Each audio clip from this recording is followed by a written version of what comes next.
नमस्कार, मैं मोहम्मद आसिफ और आप देख रहे हैं नेशनल समाचार। नेशनल समाचार में आज समझने की कोशिश करेंगे और आपको बताने की कोशिश करेंगे कि भारतीय जनता पार्टी यानी बीजेपी और जेडीयू यानी नीतीश सरकार और हम यानी जीतन राम मांझी जो बिहार के पूर्व मुख्यमंत्री रह चुके हैं, इन तीनों के बीच जो गठबंधन है उसकी हकीकत और उसकी सच्चाई और उसकी मजबूती कितना है, इसको समझने की कोशिश करेंगे। और एक और बात जो जानने की कोशिश करेंगे इस वीडियो में हम आपको बताने की कोशिश करेंगे वो ये कि एलजेपी के जो नेता हैं यानी राष्ट्रीय अध्यक्ष हैं चिराग पासवान जी और जेडीयू में नीतीश कुमार के बीच जो जुबानी जंग छिड़ी हुई है, इस बीच में क्योंकि सामने चुनाव भी है, बिहार में विधानसभा चुनाव, तो इस बीच में ऐसा जुबानी जंग क्यों है इसको समझने की कोशिश करेंगे, क्योंकि ये हमारे लिए नहीं आपके लिए बेहद ज़रूरी है समझना। और इसको अगर हम समझेंगे तो बिहार की राजनीति हमें और आपको अच्छे से समझ आएगी, क्योंकि अभी बिहार की राजनीति के सिर्फ और सिर्फ चुनाव प्रचार शुरू हो गए हैं। वो किस तरह से हैं वो आप अच्छे से जानते हैं, क्योंकि सुशांत सिंह राजपूत का जो उनकी मौत हुई है उनको भी अब चुनावी मुद्दा बना दिया गया है। इसलिए बिहार का चुनाव जो है बहुत इंटरेस्टिंग होने वाला है, क्योंकि वहाँ की जो ज़मीनी हकीकत के मुद्दे हैं उस पर इस बार चुनाव के मुद्दे नहीं होंगे। तो आइए सबसे पहले समझने की कोशिश करते हैं कि चिराग पासवान और नीतीश सरकार की जो जुबानी जंग की जो लड़ाई है वो आखिर क्यों है। बिहार चुनाव के ऐलान से पहले ही जनता दल यूनाइटेड यानी जेडीयू और लोक जनशक्ति पार्टी यानी एलजेपी के बीच जुबानी जंग तेज हो गई है। एलजेपी नेता चिराग पासवान ने सीएम नीतीश कुमार के दलित दाव पर सवाल उठाया तो जेडीयू आग बबूला हो गई। जेडीयू ने चिराग पासवान को यहां तक की चेतावनी तक दे दी है। तो साथ ही आपको ये भी बता दें, जेडीयू के राष्ट्रीय महासचिव केसी त्यागी ने कहा कि चिराग पासवान को भद्दे बयानों से बचना चाहिए। चिराग अगर खुद को एनडीए का हिस्सा मानते हैं तो वह नीतीश कुमार के खिलाफ बयानबाजी ना करें।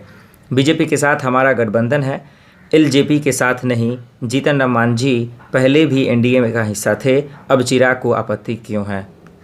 तो आइए अब समझने की ये कोशिश करते हैं कि चिराग पासवान जी को जो परेशानियां हैं, जो उनकी दिक्कतें हैं नीतीश सरकार से, वो आखिर क्यों हैं और वो ये जो दिक्कत है उनका इतना हद तक क्यों है। क्योंकि बिहार में विधानसभा चुनाव है सामने, तीनों पार्टियों की जो गठबंधन है तो तीनों की रिलेशन एक जैसे होना चाहिए, तीनों का विचार एक जैसा होना चाहिए। उसके बावजूद इस बीच में जो तू मैं की लड़ाई है, तो इसे साफ जाहिर होता है कि चिराग पासवान के पास कोई ना कोई बहुत बड़ा दिक्कत है। तो उस दिक्कत को समझना हमारे और आपके लिए बेहद ज़रूरी है।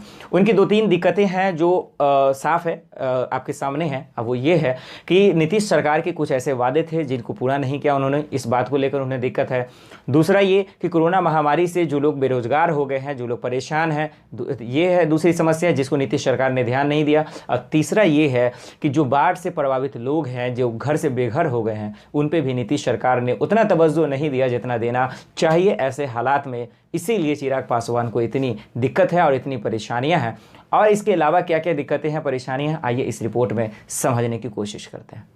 साथ ही आपको ये भी बताते चले, एलजेपी नेता चिराग पासवान ने सीएम नीतीश कुमार को चिट्ठी लिखकर अनुसूचित जाति और अनुसूचित जनजाति के लोगों से किए गए वादों को पूरा नहीं करने का आरोप लगाया है।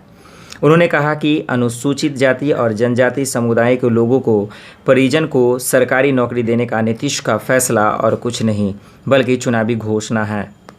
साथ ही चिराग पासवान ने यह भी कहा, एससी और एसटी समाज का कहना है कि इसके पूर्व 3 डिसमिस जमीन देने का वादा भी किया गया था नीतीश सरकार की तरफ से, जो अभी तक पूरा नहीं हुआ है।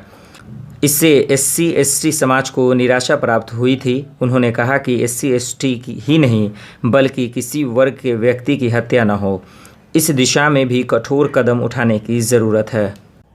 तो साथ ही आपको ये भी बताते चले, बिहार में विधानसभा चुनाव के जो चुनाव प्रचार करने के तरीके हैं वो शुरू हो चुके हैं और सुशांत सिंह राजपूत के मौत पे जो है चुनाव प्रचार होना भी शुरू हो गया है। तो अब बिहार में बहुत इंटरेस्टिंग होने वाला है, देखने को मिलेगा कि क्या वहाँ के लोगों से जुड़े जो मुद्दे हैं उस पर आखिर कौन ऐसी पार्टी है जो चुनाव प्रचार करेगी। ये एक बहुत बेहद सवाल रहेगा। और दूसरा जो सबसे बड़ी चुनौती भारतीय जनता पार्टी जेडीयू और जीतन राम मांझी के लिए है, और वो ये है कि आखिर नीतीश सरकार और चिराग पासवान में जो तू मैं की लड़ाई और जुबानी जंग छिड़ी हुई है, वो आखिर ये इस परेशानियों से कैसे सुलझते हैं और कैसे इसको किस तरीके से, किस अंदाज में जो है इस परेशानियों को टालते हैं। ये भी उनके लिए बहुत बड़ी चुनौती होगी, क्योंकि सामने अब बिहार विधानसभा चुनाव है, तो ये उनके लिए सबसे बड़ा जो है चुनौती है। तो फिलहाल के लिए इतना ही, मुझे दीजिए इजाज़त और आप देखते रहें नेशनल समाचार। नमस्कार।